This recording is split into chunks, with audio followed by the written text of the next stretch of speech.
ધોરણ 11 કોમર્સની અંદર વાણિજ્ય વ્યવસ્થામાં પ્રકરણ નંબર 4 નો અભ્યાસ આપણે કરતા હતા. અગાઉના લેક્ચરની અંદર નેટવર્કના પ્રકારો વિશે આપણે વાત કરી હતી. હવે આજે ઈ કોમર્સનો અર્થ. ઈ કોમર્સ જે છે એ કોને કહેવાય? બરાબર. ઈ કોમર્સ એટલે કે ઇલેક્ટ્રોનિક કોમર્સ, જેમાં ઇલેક્ટ્રોનિક ઉપકરણોનો ઉપયોગ તેમજ માધ્યમોના ઉપયોગ વડે કરવામાં આવતો વેપાર. ઈ કોમર્સ એટલે ઇલેક્ટ્રોનિક કોમર્સ કે જેની અંદર ઇલેક્ટ્રોનિક ઉપકરણોનો ઉપયોગ કરી, ઇલેક્ટ્રોનિક માધ્યમોનો ઉપયોગ કરી અને જે વેપાર કરવામાં આવે એને શું કહેવાય? E commerce. ટૂંકમાં ઈ કોમર્સનું પૂર્ણ રૂપ છે ઇલેક્ટ્રોનિક કોમર્સ. ઈ કોમર્સમાં વેપારની પ્રક્રિયાઓ જેવી કે ખરીદ, વેચાણ, વિજ્ઞાપન, અન્ય ઉત્પાદનો સાથે સરખામણી, નાણાંની ફેરબદલી વગેરે ઇલેક્ટ્રોનિક ઉપકરણો વડે થાય છે. બરાબર. ઈ કોમર્સની અંદર વેપાર અંગેની જે પ્રવૃત્તિઓ કરવામાં આવે એની અંદર ઇલેક્ટ્રોનિક ઉપકરણની મદદ વડે તમે ખરીદી કરી શકો, વેચાણ કરી શકો, વિજ્ઞાપન એટલે જાહેરાત કરી શકો, અન્ય બીજા ઉત્પાદનોની સાથે તમે ચીજ વસ્તુની સરખામણી પણ કરી શકો. દાખલા તરીકે તમે એક સાથે 2 વેબસાઇટ ઓપન કરો, શોપિંગ સાઇટ 2 ઓપન કરો, તેમાં તમે સરખામણી પણ કરી શકો. બરાબર. અથવા તો કંપનીએ પોતાએ બરાબર સરખામણી કરી અને તમને આપેલી હશે. પછી નાણાંની ફેરબદલી પણ થઈ શકે. બરાબર. એક ખાતામાંથી બીજા ખાતામાં તમે નાણાંની ફેરબદલી કરી શકો વગેરે ઇલેક્ટ્રોનિક ઉપકરણો વડે થાય છે. આ બધી વસ્તુ જે છે એ ઇલેક્ટ્રોનિક સાધનોની મદદ વડે કરી શકાય છે. આ માટે ઇન્ટરનેટ, કમ્પ્યુટર નેટવર્ક, ઈમેલ સેવાઓ, bank, credit card, debit card જેવા માધ્યમોનો ઉપયોગ થાય છે. બરાબર. એટલે આ માટે શેનો ઉપયોગ થાય તો કે ઇન્ટરનેટ છે, કમ્પ્યુટરનું નેટવર્ક છે, ઈમેલની સેવાઓ છે, બેંક છે, ક્રેડિટ કાર્ડ, ડેબિટ કાર્ડ વગેરે માધ્યમોની મદદથી તમે વેપારને લગતી પ્રવૃત્તિઓ જે છે એ કરી શકો છો. ત્યાર પછી ઈ કોમર્સનું કાર્યક્ષેત્ર. એ કેવા ક્ષેત્રોની અંદર કાર્ય કરે છે? મુખ્યત્વે એના 4 કાર્યક્ષેત્ર છે. ધંધાથી ગ્રાહક, બિઝનેસ ટુ કસ્ટમર જેને કહેવાય એટલે B2C.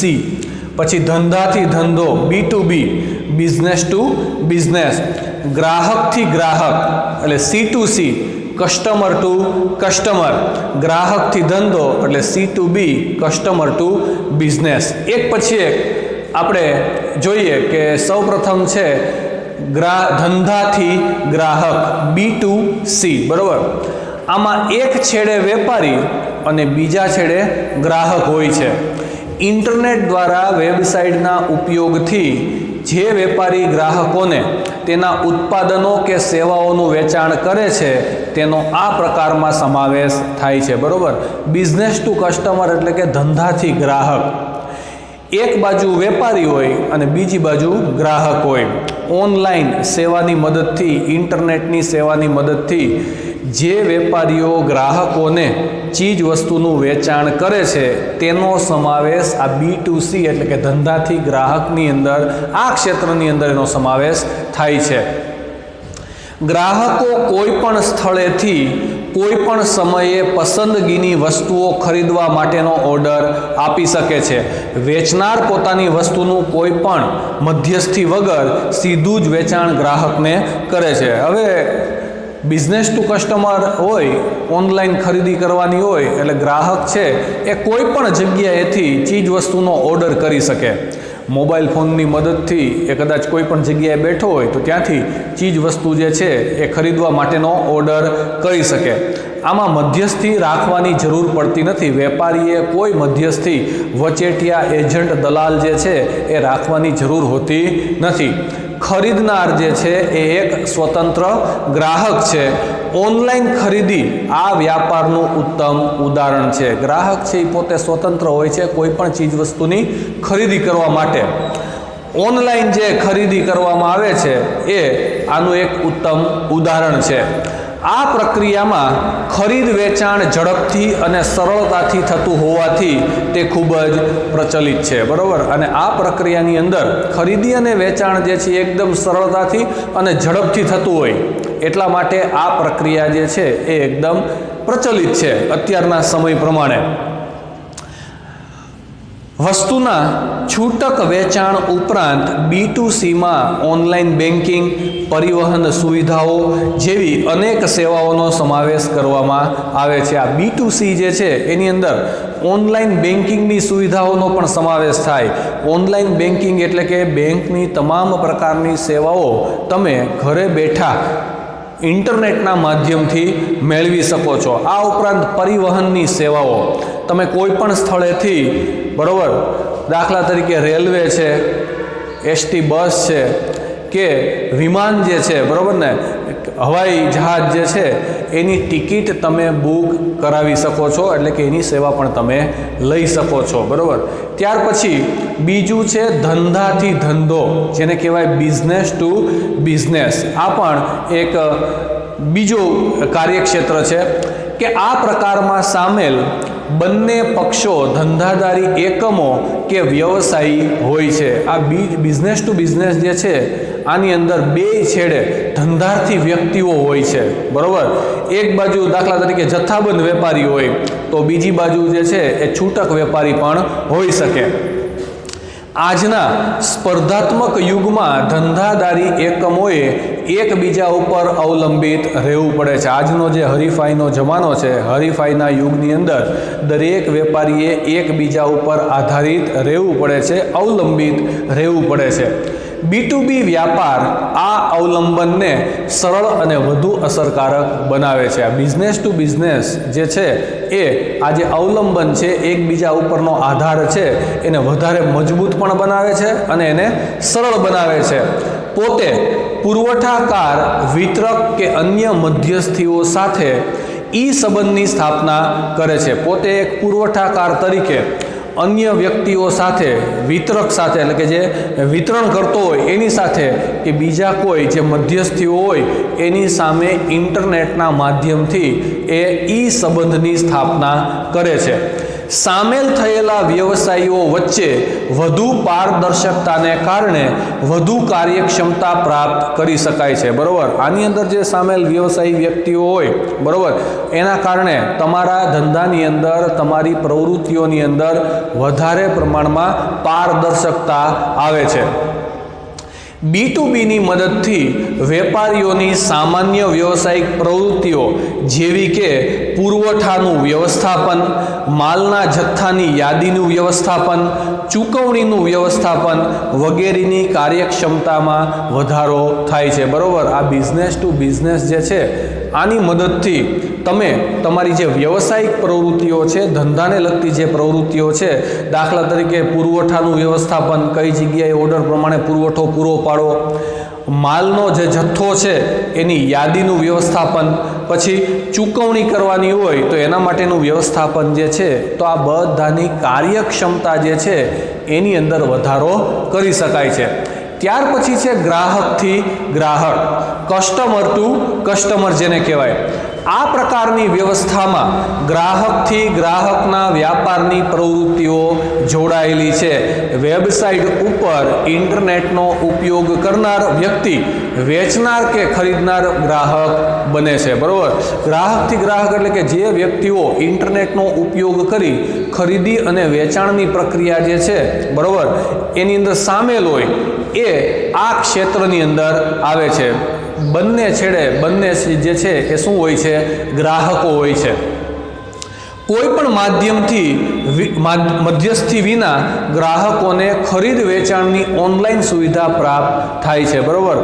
કોઈ પણ પ્રકારના મધ્યસ્થી વગર આ સુવિધાની અંદર ગ્રાહકો જે છે એને ઓનલાઈન ખરીદી અને વેચાણની સુવિધા પ્રાપ્ત થાય છે. આ પ્રકારનું ઉત્તમ ઉદાહરણ હરાજી માટેની વેબસાઇટ જે છે ઈ-ઓક્શન એ છે, બરાબર. ઓનલાઈન હરાજી કરવામાં આવે, બરાબર. જે વધુ કિંમત ચૂકવશે એને એ ચીજ વસ્તુ જે છે એ વેચવામાં આવશે. દાખલા તરીકે OLX નામની જે વેબસાઇટ છે એ C2C કસ્ટમર ટુ કસ્ટમર જે છે એનો સંબંધ પ્રસ્થાપિત કરે છે અને એ પણ એના માટેનું ઉત્તમ ઉદાહરણ છે. જો ગ્રાહકે કોઈ વસ્તુ વેચવી હોય તો તે વસ્તુ હરાજીની સાઇટ પર યાદી સ્વરૂપે મૂકે છે અને અન્ય વ્યક્તિઓ તેની બોલી લગાવે છે. ગ્રાહકોએ જે કાંઈ પણ ચીજ વસ્તુનું વેચાણ કરવું હોય આ વસ્તુએ આ ઈ-ઓક્શનની જે વેબસાઇટ છે એના ઉપર મૂકવામાં આવે છે અને ગ્રાહકો જે છે એ એની કિંમતની અલગ અલગ બોલીઓ જે છે એ લગાવે છે.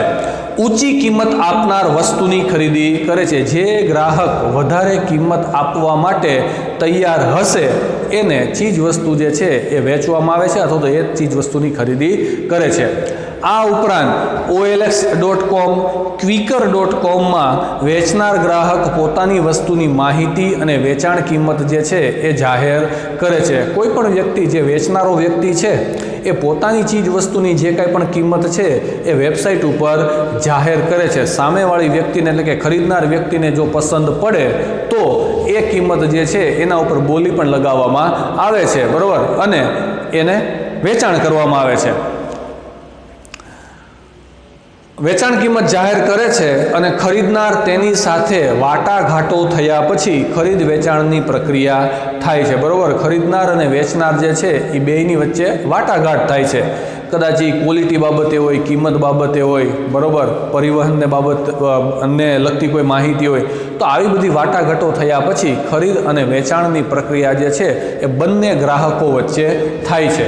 ત્યાર પછી ગ્રાહકથી ધંધો C2B એટલે કસ્ટમર ટુ બિઝનેસ. આ પ્રકારના ઈ-કોમર્સમાં ગ્રાહકને પરવડે તે રીતે અથવા તો નિશ્ચિત ઉત્પાદન કે સેવા માટે ગ્રાહક ચૂકવવા ઈચ્છતો હોય તે કિંમતથી વ્યાપક શ્રેણીમાં ઉત્પાદન અને સેવાની પસંદગી મળે છે. આ પ્રકારની જે સેવા છે, આ પ્રકારની ઈ-કોમર્સની જે સુવિધા છે એની અંદર ગ્રાહકોને પરવડે એવી કિંમતે ઉત્પાદકો જે છે એ ઉત્પાદનની અલગ અલગ શ્રેણીઓ જે છે એ વેચાણ માટે મૂકે છે. અનેક પ્રકારની ચીજ વસ્તુઓ જે છે એ ઉત્પાદકો દ્વારા ઉત્પાદન કરી અને વેબસાઇટ ઉપર જાહેર કરવામાં આવે છે. ગ્રાહકોને જે પસંદ પડે, ગ્રાહકોને જે કિંમતમાં અનુકૂળ પડે એવા પ્રકારની ચીજ વસ્તુઓ જે છે એની પછી ખરીદી કરવામાં આવે છે. આ પ્રકારની સેવાઓ કે ઉત્પાદન કરતા ધંધાકીય એકમો ઉત્પાદન કે સેવા માટે પોતાની વેચાણની શરતો અને કિંમત જણાવે છે. આવી રીતે જે સેવાઓ અને ચીજ વસ્તુઓ જે છે, બરાબર, એ જે ઉત્પાદકો ઉત્પાદન કરતા હોય તેના વેચાણ માટેના નિયમો, વેચાણની શરતો અને કિંમતો જે છે એ જણાવે છે. આ પદ્ધતિમાં ભાવતાલમાં થતો સમયગાળો ઘટાડે છે તથા ગ્રાહક અને ધંધાકીય એકમ બંનેની પરિવર્તનશીલતા વધારે છે. આ પદ્ધતિની અંદર ભાવતાલ કરવામાં, બરાબર ને, બાર્ગેનિંગ કરવામાં જે સમયગાળો જતો હતો અથવા તો જે સમયનો વ્યય થાય છે એ અહીંયા થતો નથી. એ સમયગાળો ઘટે છે, એટલે કે સમયની બચત થાય છે અને ધંધાકીય એકમની અંદર બંનેની જે પરિવર્તનશીલતા છે એ વધારે છે. આ પ્રક્રિયામાં ગ્રાહક દ્વારા ચૂકવણી નક્કી કરવામાં આવે છે. ગ્રાહક જે છે એ ચૂકવણી નક્કી કરે છે, ક્યારે કરશે, કેવી રીતે કરશે, કયા માધ્યમથી કરશે, એ ગ્રાહક નક્કી કરે છે, બરાબર.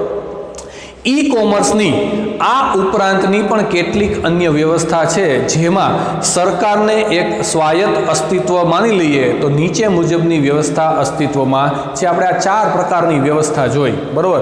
આ વ્યવસ્થાઓ ઉપરાંત પણ ઘણી બધી ઈ-કોમર્સ માટેની વ્યવસ્થાઓ છે કે જેમાં સરકાર જે છે એ એક સ્વાયત્ત સંસ્થા છે, સ્વતંત્ર છે, બરાબર, અને ગ્રાહકો અને વેપારીઓ વચ્ચે ઈ-કોમર્સની મદદથી વિવિધ પ્રકારની વેપારની પ્રવૃત્તિઓ જે છે એ કરવામાં આવે છે.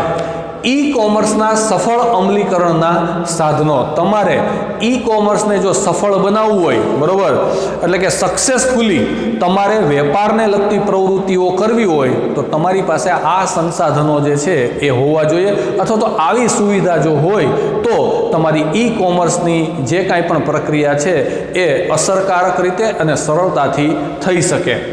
વેબસાઇટ, બરોબર ને.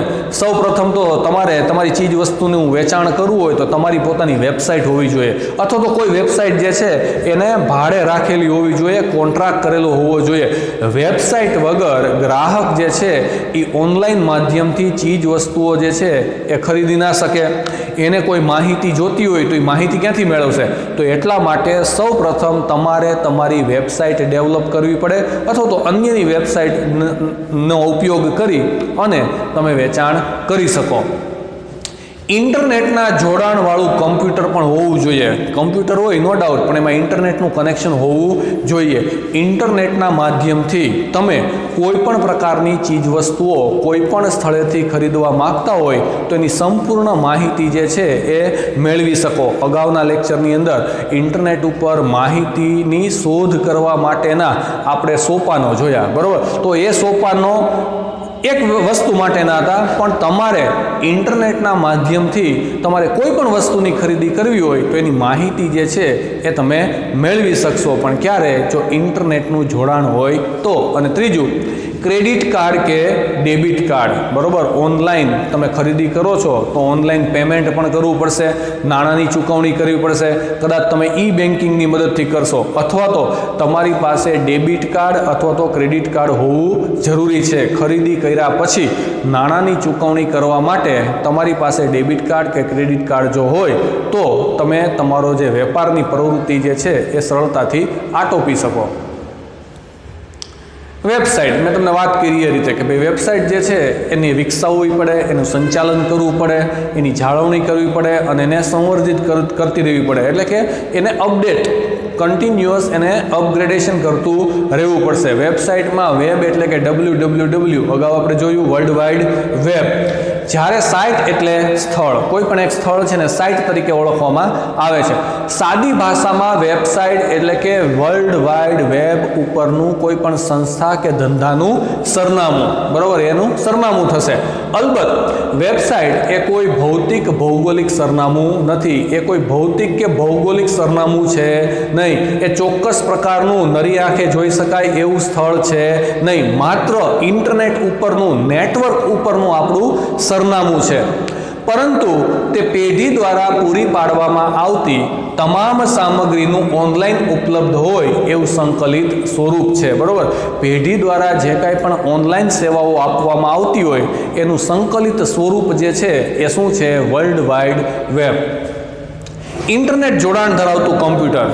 ઈ કોમર્સમાં જે વેપારી કે ગ્રાહકો ખરીદ વેચાણ કે અન્ય ધંધાકીય પ્રવૃત્તિઓમાં જોડાય તે માટે તેઓના કમ્પ્યુટર્સ જે છે એ ઇન્ટરનેટના માધ્યમથી જોડાયેલા હોવા જોઈએ. ઇન્ટરનેટ વગર આપણે કોઈ પણ પ્રકારની માહિતીની શોધ કરી શકીએ નહીં કે ઓનલાઈન ખરીદી કે વેચાણની પ્રક્રિયા પણ કરી શકીએ નહીં.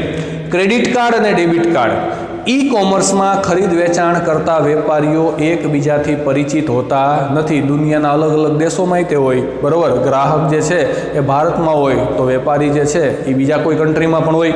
આથી બંને વચ્ચેની નાણાકીય લેવડ દેવડના પ્રશ્નો ઊભા થાય છે. આપણે સામેવાળાને ઓળખતા ન હોય તો આપણે નાણાંની લેવડ દેવડ માટેના પ્રશ્નો ઊભા થાય. પ્રથમ વખતમાં વિશ્વાસ સંપાદન થતો નથી. ખરીદ કરનાર ખરીદી પહેલાં નાણાં આપતા જોખમ અનુભવે છે, જ્યારે વેચનાર નાણાં મળ્યા પહેલાં માલ આપતા જોખમ અનુભવે છે, બરાબર. ખરીદી કરતાં પહેલાં તમારે નાણાં ચૂકવવાના થાય તો તમને જોખમ લાગે. સામેની બાજુએ વિચારો તો વેપારી જે છે એ નાણાં મળ્યા પહેલાં માલ આપતા અચકાશે, એને એનું જોખમ લાગશે. આ સમસ્યા ક્રેડિટ કાર્ડ અને ડેબિટ કાર્ડ જે છે એ દૂર કરે છે. અને આ કાર્ડ દ્વારા ચૂકવણી એવી રીતે થાય છે કે ચૂકવણીના આદેશ પછી 7 દિવસ સુધીમાં તમે પાછી ચૂકવણી અટકાવી શકો છો. આ બધા જે જોખમો છે વેપારી અને ગ્રાહકોને નાણાંની ચૂકવણી અંગેના, એ જોખમો છે એ ડેબિટ કાર્ડ અને ક્રેડિટ કાર્ડ છે એ દૂર કરે છે.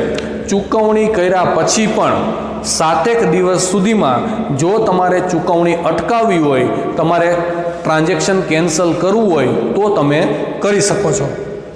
આમ આ કાર્ડ્સ પણ ઈ કોમર્સના વ્યવહારમાં અગત્યનું સાધન છે. તો આ ડેબિટ કાર્ડ અને ક્રેડિટ કાર્ડ છે એ પણ ઈ કોમર્સનું એક અગત્યનું સાધન છે. અહીંયા સુધી રાખીએ. હવે પછીનો ભાગ જે છે એ ત્યાર પછીના લેક્ચરની અંદર આપણે આગળ વધારશું. આભાર.